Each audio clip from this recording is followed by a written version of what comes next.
Hello everyone, welcome to our channel that is UPSC Mentorship by PSR. This is Puspanshu Sharma and in continuation of our UPSC PYQ series जहां पे question knowledge से नहीं wisdom से होते हैं, आज मैं एक बहुत ही इंपॉर्टेंट वीडियो लेके आया हूं जिस वीडियो में मैं ये समझाऊंगा कि यूपीएससी के PYQ कैसे रिपीट होते हैं। जैसे मैंने आपको लेक्चर पार्ट 1 जो समझाया है 2025 के पेपर का, वहां पे मैंने आपको फाइव थिंग्स जो आपको PYQ से मिलती हैं, मतलब हमें PYQ से क्या क्या मिलता है उसमें सबसे पहले इंपॉर्टेंट चीज पता चलती हैं, हमें यूपीएससी का माइंडसेट पता चलता है, हमें यूपीएससी का पैटर्न पता चलता है, हमें करंट अफेयर बारे में पता चलता है और यूपीएससी की लैंग्वेज के बारे में पता चलता है। आज इसके साथ साथ मैं आपको इस वीडियो में एक चीज समझाऊंगा कि 2025 में कैसे यूपीएससी ने प्रीवियस क्वेश्चंस को रिपीट किया था। जैसे कि मार्केट में बोला जाता है ना कि UPSC don't repeat the question, but that is not the true. 2025 के पेपर में I will show you more than 10 question जो मोर और लेस रिपीट हुए हैं इन अ डिफरेंट फॉर्म और इन अ सेम वे। आइए लेट्स अंडरस्टैंड एंड यहां से I promise after watching this video आप अगले 10 साल के लास्ट 10 ईयर के PYQ आप पढ़ना स्टार्ट कर दोगे, क्योंकि आपको पता चल जाएगा यूपीएससी क्या करती है। तो just have patience, try to decode UPSC through this video. Let's start. So that is stop guessing the UPSC, focus on scientific, logically and intelligence guessing in prelims paper. Let's start. 2025 का paper समझाता हूं। तो that is question, आप देखो तो इधर जो है ये 2025 के पेपर के क्वेश्चन है और इधर आपके PYQ हैं। क्लियर? ईयर भी बता दूंगा so that आपको क्लैरिटी हो जाए। क्वेश्चन पढ़ते हैं। क्वेश्चन नंबर 30 था, सब सेट ए है यहाँ पे। It is saying the irrigation device called Araghatta. ये 2025 का पेपर है आपका। Araghatta same term it was asked in 2016। अब सोचो 2016 तक के PYQ करने होते हैं। यहाँ पे क्या था, वाटर व्हील, यहाँ पे आंसर था लार्ज व्हील। ऐसे क्वेश्चन करते हैं। अगर आपने ये क्वेश्चन किया होता आपका ये आंसर 20 सेकंड में आ जाता। क्लियर? अगला क्वेश्चन करते हैं कैसे क्वेश्चन रिपीट होते हैं। अगला देखो, अब ये क्वेश्चन नंबर 27 है 2025 का। What it is saying, in January in the northern hemisphere the isotherm bent equatorward while crossing the land masses and poleward while crossing the ocean. ये शेयर सुनना है क्या? अब जरा अच्छा, इसका आंसर तो मान लो पता है। जो एयर होती है जनवरी में, वो जो एयर ओवर ओशियन वो वार्म होती है क्योंकि वाटर की स्पेसिफिक हीट काफी ज्यादा होती है, तो एयर बहुत स्लो ठंडी होती है और बहुत स्लो गर्म होती है। यही क्वेश्चन आपका 2024 में था। पढ़ो, which of the following are correct inference from the isothermal map. इन्होंने आइसोथर्मल मैप 2024 में पूछा था। इसमें क्या कह isotherm deviate north over ocean and south over continent. क्या लिखा है? North over ocean, south over continent. Same चीज पूछी है, डायरेक्ट लिंकेज है। अगर आपने ये पढ़ा होता ये आंसर तुरंत आ जाता। क्लियर? तो इसमें क्या था, यहाँ पे कोल्ड करंट थे, जबकि गल्फ स्ट्रीम आपकी कोल्ड नहीं होती। इसका आंसर ए था, इसका आंसर ए था। That is how PYQ are links. 2 question हो गए और दिखाता हूं 2025 क्वेश्चन। अब देखो क्वेश्चन में 34 आया था 2025 में, that is related to Article 6 of Paris Agreement on climate change is frequently discussed in a global discussion on sustainable development and climate change। अब पेरिस एग्रीमेंट है, उसके अंदर आर्टिकल 6 पढ़ा है, आपने नहीं पढ़ा। कैसे पढ़ना समझाता हूं। इसका आंसर जब पढ़ोगे तो article 6 of Paris agreement on a climate change sets out principle of carbon markets. ये सही भी था। ओके, यहाँ पे आप आर्टिकल 6.2, 6.4 एंड 6.8 पढ़ोगे तो ये talks about the carbon market. 6.8 में आपके नॉन फाइनेंशियल कार्बन मार्केट्स हैं, टेक्नोलॉजी एंड ऑल। अब article 6 of the Paris agreement on climate change intends to promote inter country non market strategies to reach their climate targets. ये सही था। अब यही question आपका 2023 में था। कैसे? अगर आपने इस 23 के पेपर को एनालिसिस किया होगा तो यहाँ पे क्या बोल रहा है, carbon market are likely to one of the most wide spread tool in the fight against the climate change. और कार्बन मार्केट के बारे में आपका पेरिस एग्रीमेंट आर्टिकल 6 बात करता है। अगर आपने इसको पढ़ा होता कार्बन मार्केट के बारे में, ओके, क्लाइमेट चेंज के फाइट में, तो पेरिस एग्रीमेंट जरूर पढ़ते, उसमें आर्टिकल 6 पढ़ते और आर्टिकल 6 यहाँ पे उन्होंने पूछ लिया। 23 का question, carbon market transfer sources from private sector to state. कोई मार्केट होगा उसका ये काम होता है। Answer was A. जबकि इसका आंसर भी ये था। सेम क्वेश्चन सेम थीम ऐसे रिपीट होती हैं। अगला क्वेश्चन दिखाते हैं और क्लोज। अब देखो यहाँ पे क्या है, कैसे फॉलोइंग स्टेटमेंट 2025 का पेपर है, question number 29। Without the atmosphere temperature would be well below freezing point everywhere. ये तो मैं पढ़ा चुका हूं, एवरीवेयर नहीं होगा, इक्वेटर पे मे बी टेम्परेचर बहुत ज्यादा हो, तो इसका आंसर तो तुरंत आ जाता है 2 और 3। ओके, और यहाँ पे क्या लिखा है, heat absorbed and trapped by atmosphere maintain our planet's average temperature. सही है, atmosphere gases like carbon dioxide particularly good at absorbing and trapping radiation। सही था। अब यही क्वेश्चन आपका 2024 में आ चुका था। कैसे, देखो कैसे, the atmosphere is heated more by incoming solar radiation than terrestrial radiation. बिल्कुल सही है। अच्छा, इसमें क्या है, आपने ये गलत होता है क्योंकि जो आपका टेरेस्ट्रियल रेडिएशन होती है उसी से ग्लोबल वार्मिंग होती है, जो अर्थ से रेडिएशन निकलता है उससे हमारा एटमॉस्फेयर वार्म होता है, तो पहला गलत था। और यहाँ पे क्या लिखा है, carbon dioxide and other green house gases in the atmosphere are good absorber of long wave. ये चीज लिखी है, ये क्या लिखा है, absorb and trap the radiation ensure global warming. तो इसका आंसर तो आपका डी था, पहला गलत था। सेम थीम दिख रही कैसे रिपीट करती है, एग्जैक्ट नहीं पूछते बट वही चीज को घुमा फिरा के स्टेटमेंट फ्रेम करते हैं। क्वेश्चन में 4 हो गए और दिखाता हूं आपको 2025 में। अब ये क्वेश्चन देखो, क्वेश्चन में 87 था, क्लियर। यहाँ पे क्या स्पीकर के ऊपर है, on the dissolution of house of the people, okay, speaker shall not vacate his office until immediately before the first meeting of the house of people, that is true। Speaker जैसे लोकसभा का election होता है, जब पहली meeting होती है तब तक रिजाइन नहीं करता, ये चीज आपको पता होनी चाहिए थी। उसके बाद प्रेसिडेंट उसका इलेक्शन डेट नॉमिनेट करता है। अब देखो पहला सही था, यहाँ पे क्या है, दूसरा क्वेश्चन क्या है, according to provision of the constitution of India a member of the house of people on being elected as speaker shall resign। नहीं, अकॉर्डिंग टू कॉन्स्टिट्यूशन नहीं है, that is more of a convention. तो यहां से आपका answer आ जाता था 1 और 3 और तीसरा सेम है। अब यही क्वेश्चन 87 दो आपका 23 में कुछ और पूछा, लेकिन आपको 87 का सेम क्वेश्चन में दिखाता हूं कहां पूछा था। ये देखो, आप इस क्वेश्चन को देखो, ये भी पीवाईक्यू है। ओके, दिस इज बिल्कुल सेम क्वेश्चन है। ये 2016 या 15 क्वेश्चन है। इसमें क्या था, the speaker of legislative assembly shall vacate his office if he ceases to be member of assembly. अब वैकेशन कैसे स्पीकर की पोस्ट को होता है, सेम चीज पहले पूछ चुकी है, सेम थीम पे जो चीज पहले पूछ चुकी है उससे रिलेटेड या उसी में कुछ पूछती है। जबकि whenever legislative assembly dissolve speaker shall vacate, नहीं, गलत है ना, स्पीकर इलेक्शन होता है। तो ये थीम पे पहले क्वेश्चन आ चुका है। उन्होंने फिर क्या किया 2023 में नई थीम इंट्रोड्यूस करी थी स्पीकर पे ही, जहां पे स्पीकर को उन्होंने क्या किया था, अब पूछा था कि when any resolution of the remover of speaker, अब उसके रिमूवर पे क्वेश्चन आ चुका था। वो प्रिसाइड ही मतलब ही shall not preside, obviously preside कर, but he shall not entitled to vote on the resolution of first instance. अब राइट टू स्पीक तो नहीं था ना, बोल तो सकता ही है, तो यहां से उसका आंसर आ जाता कि दूसरा गलत था, आपको दूसरा आंसर से गलत आया था, आंसर ये था। ओके, तो ये थीम पे ऐसे क्वेश्चन रिपीट करती है। एक और क्वेश्चन कराता हूं। अब देखो ये आपका 2023 का क्वेश्चन है फाइनेंस कमीशन का, और ये 2025 का है। अब 23 का क्वेश्चन देखो क्या था, for the horizontal tax revolution the 15 finance commission use how many above criteria, okay, other than population, area and income distance. ये 3 यहां दे दिए गए थे, टोटल 6 थे, तो इसका आंसर ओनली 3 था। अब इन्होंने क्या पूछा, इसी हॉरिजॉन्टल डिवॉल्यूशन पे, टैक्स रिवॉल्यूशन पे उन्होंने उसकी वैल्यू पूछ ली थी, कितनी थी, इट वाज 45% नेट नहीं था, जबकि ये 41% था। Same theme 15 finance commission, okay, 2025 same theme. अगर आपने ये पढ़ा होता तो ये पढ़ा होता 41%, और आप जब जैसे 41 पढ़ते हैं एलिमिनेट करते दूसरा एलिमिनेट किया, आंसर आ गया। That is how PYQ was extremely useful. आप 100 में से 99 टॉपर, इवन 100 टॉपर बोलेंगे PYQs are the soul of this preparation.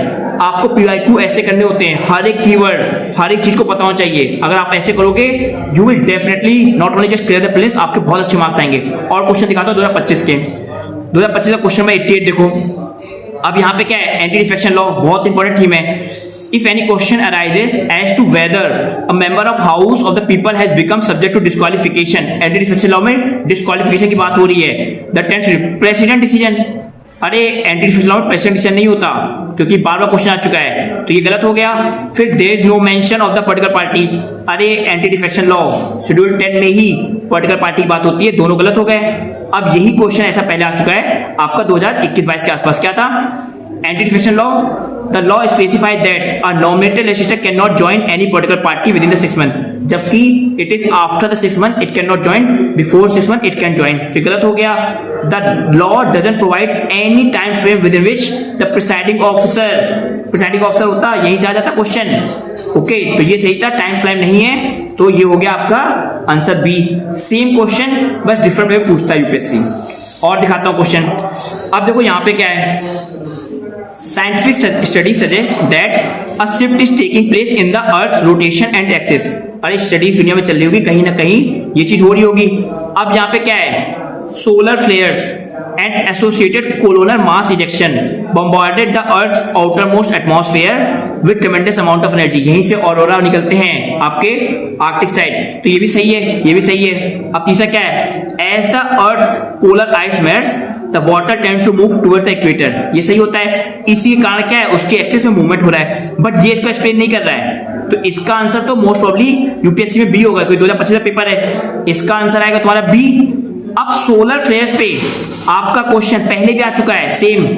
Solar flares पे reaches the earth which of the following are possible affect. तो इसमें जीपीएस पे चेंजेस आएंगे, यही तो बोल रहा है, ट्रेमेंडस amount of energy, but tsunami का कोई रिलेशन है नहीं इसका, तो यहीं से तुम्हारा आंसर आ जाता था। पहला दूसरा गलत होता था, तो दूसरा गलत, आंसर वाज सी।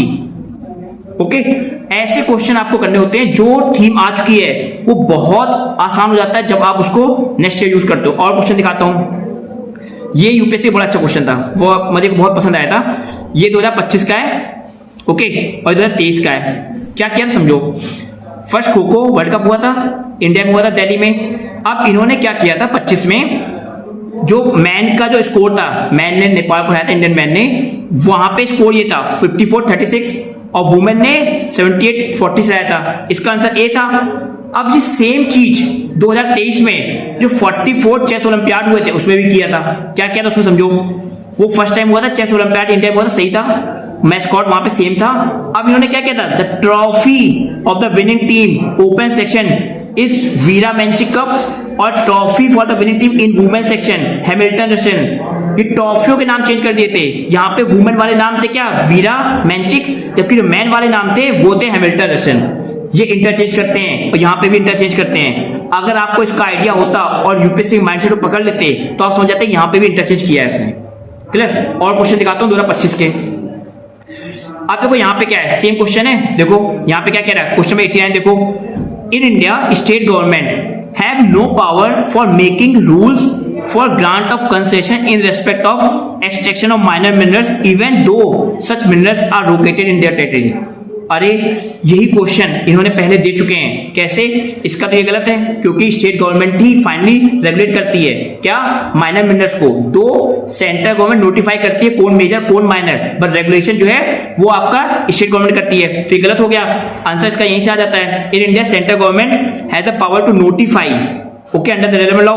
तो इसका आंसर तो आपका डी आ जाता है, पहला गलत है। यही क्वेश्चन पीवाईक्यू में आ चुका है। कैसे, with reference to management of minor minerals in India. इस पे क्वेश्चन आ चुका माइनर मिनरल्स पे। अब क्या था, sand is a minor mineral according to prevailing law of country. सही है, सैंड जो है माइनर मिनरल है, सेंटर नोटिफाई करती है। यहां पे क्या लिखा है, state government have the power to grant mining lease of minor minerals but the power regarding formation of rules related to grant of minor mineral life the centre. ये गलत था, क्योंकि जो फॉर्मेशन रूल है वो भी आपकी स्टेट करती है। तो ये चीजें डायरेक्ट लिंक के दिखना आपको। इसका सेकंड स्टेटमेंट यहां पे क्वेश्चन बन जाता है। This is how UPSC link previous year question. I hope तुम्हें अब समझ में आ रहा होगा कि यूपीएससी पीवाईक्यू सीरीज कितनी इंपॉर्टेंट है। आप नहीं करोगे पीवाईक्यू, एक्सप्लेनेशन नहीं करना है, हर एक पॉइंट को, हर एक कीवर्ड को, हर एक कॉन्सेप्ट को, हर एक जो आपके डेवलपमेंट होती है उसको समझना होता है, उसी को यूपीएससी आगे यूज करती है। और क्वेश्चन दिखाता हूं, आई गेस 10 क्वेश्चन और ज्यादा दिखाता हूं 2025 में ही। अब देखो, अब बच्चे कहते हैं सर ये वाला क्वेश्चन कहां से उठा दिया, consider the following activities, how many of the above activities are regulated by the petroleum and natural gas regulatory body board of in our country. अब ये कोई बॉडी थी, बच्चे इसके नहीं पढ़ते, 2025 का क्वेश्चन है, आप पढ़ोगे भी नहीं, ऐसी बॉडी नहीं पढ़नी होती, बट ये बॉडी आपकी पीवाईक्यू है। दिख रहा है, कंसीडर फॉलोइंग स्टेटमेंट, यहां पे क्या है, petroleum and natural gas regulatory body. अब यहां पे कितना आसान किया था इन लोगों ने, is the first regulatory body setup government of India ने। अरे नहीं, it was not the first, यहां से इसका आंसर आ गया था 2 and 3, क्योंकि one of the task of PG, PN, GRB is to ensure competitive market of gases और यही इसका मार्केटिंग का काम था। Okay, appeal against the decision of the PNGRB go before the appellate tribunals जाता ही है, तो इसका आंसर 2 और 3 था। और यहां पे इसका काम क्या है रेगुलेटर्स में, रिफाइनिंग, स्टोरेज, डिस्ट्रीब्यूशन को करना है, मार्केटिंग एंड सेल्स को करना था। Remember, production of natural gases and crude oil, ये इसका काम नहीं था। तो इसका आंसर ओनली 2 था। 2025 का क्वेश्चन है, ये PYQ था। समझ में आ रहा है? तो PYQ इज अ सोल, जितना करोगे उतना आप एग्जाम पे क्लोज होगे। और क्वेश्चन दिखाता हूं और देख लो।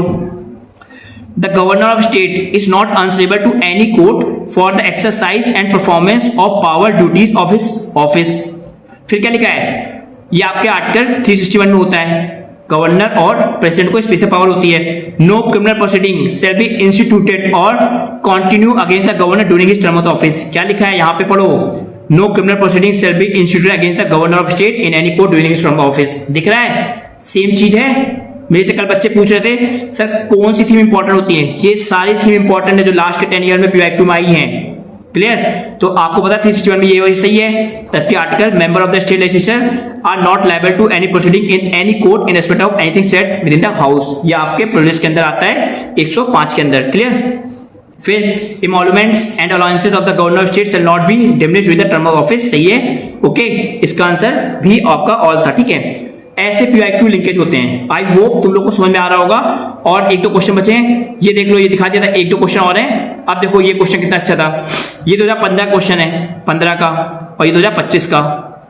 यहाँ पे क्या बोल रहा है, the minimum age prescribed for the any person to member of panchayat is 25 year. गलत है, 21 है। यहाँ पे क्या बोल रहा है, to be eligible to member of panchayat at intermediate level a person should be 30 year. Number change किया, यहाँ पे 21 है। क्लियर? और यहां पे क्या है, panchayat at intermediate level exit in all state, नहीं, जो आपके ग्रेटर देन 20 लाख वाले हैं वहां पे एग्जिट करती है। दोनों गलत हो गए। जबकि आपका जो स्टेट फाइनेंस कमीशन होता है, ओके, वो चीफ मिनिस्टर नहीं बनाता, वो गवर्नर बनाता। तीनों गलत थे। इसका आंसर नॉट करेक्ट पूछा था, ऑल 3 वर नॉट रंग। Panchayat constitution after the premature dissolution continue only for the remaining, ये सही था। इसका आंसर बी था। अब आपको समझ में आ रहा है यूपीएससी क्या करती है। एक और लास्ट क्वेश्चन है, इसको और देख लेते हैं कि उन्होंने किया क्या था। 5th schedule and 6th schedule पे PYQ आ चुका था। ओके, और पता है उसमें क्या होता है, जब आप 5th शेड्यूल में करते हो तो आपको शेड्यूल एरिया को प्रोटेक्ट करना होता है। 5th शेड्यूल में आपके 10 स्टेट हैं और 6th में 4 हैं। बिल्कुल क्लियर होना चाहिए कौन कौन से हैं। अब इसको समझाता हूं विद रेफरेंस टू कौन, ये 2025 का क्वेश्चन है। आपने if an area is declared under the 5th schedule, तब क्या होगा, यहाँ पे अगर पढ़ते, यही तो पढ़ते, state government loses its executive power in such areas and local body assume total no it doesn't total. Clear? फिर क्या, union government can take over the total administration of the such area under the certain circumstances on the recommendation of governor। ये सही है, इसका answer B था, जबकि यहाँ पे ए था। अब आपको 5th schedule and 6th schedule important होते हैं। That is how. अब आप यहां से देख लो 1 2, ओके, फिर यहाँ पे 3 4 5 6 7, ओके, 8 9 10 11 12 13, ओके, कम से कम 13 से 14 क्वेश्चन तो मैंने आपको वो टॉपिक दिखा दिए हैं जो PYQ में रिपीट हुए हैं। अभी मैंने यूपीएससी PYQ लैंग्वेज से अभी मैंने लाइव सेशन किया है। 20-25 क्वेश्चन तो आपके लैंग्वेज हो जाते हैं। ऑल, सम, है ना, कैन बी। आप समझ लो जो आपके 50 क्वेश्चन होते हैं ना विजडम वाले, 30-35 बुक से आते हैं, वो तो आपको पढ़ने पड़ते हैं। उस 50 में आप 30-35 सही कर सकते हो, क्योंकि I still remember when I was giving ना, तो मुझे यही सब चीजें माइंड पे आ रही थी। That's why मेरा स्कोर ऑटोमेटिकली 85 से 115 प्लस चला गया था, जब मैंने केवल यही PYQ ऐसे ज्यादा करी थी। मॉक मैंने तब भी दिए थे, एनालिसिस मैंने तब भी करी थी, कॉन्सेप्चुअल क्लैरिटी तब भी मुझे आती थी। इट जस्ट हर सारा बेटर हो जाता है अगर जितना अच्छा PYQ करोगे। आई होप अब तुम लोग को बिल्कुल क्लैरिटी होगी। यूपीएससी में PYQs are the soul of this preparation. It helps you to decode the mindset, to analyse the current affair. कौन से करंट अफेयर इंपॉर्टेंट है, उसके पैटर्न को समझना होता है, उसकी लैंग्वेज को समझना होता है, इंपॉर्टेंट थीम्स आइडेंटिफाई करनी होती है। उसके साथ साथ around 10 to 15 questions in different form और in other form it gets repeated in this way. I hope अब जो हमारा जो PYQ सीरीज है आप उसको समझो। आप 2 से 3 लेक्चर देखो, आपको फायदा दिखेगा, आई एम प्रॉमिसिंग। उसके बाद भी आपको मॉक देना है, रिवीजन करना है, बट PYQ नहीं छोड़ने हैं। क्लियर? तो that is for this video. I hope please हमारे चैनल को लाइक सब्सक्राइब करो सो दैट हम ज्यादा से ज्यादा चीजें आपको प्रोवाइड कर सकें। And definitely I am planning कि मेरे मैक्सिमम बच्चे आपका प्रीलिम्स निकाले और 2026 का मेंस दें। Thank you, God bless you all, see you in the next video, God bless you.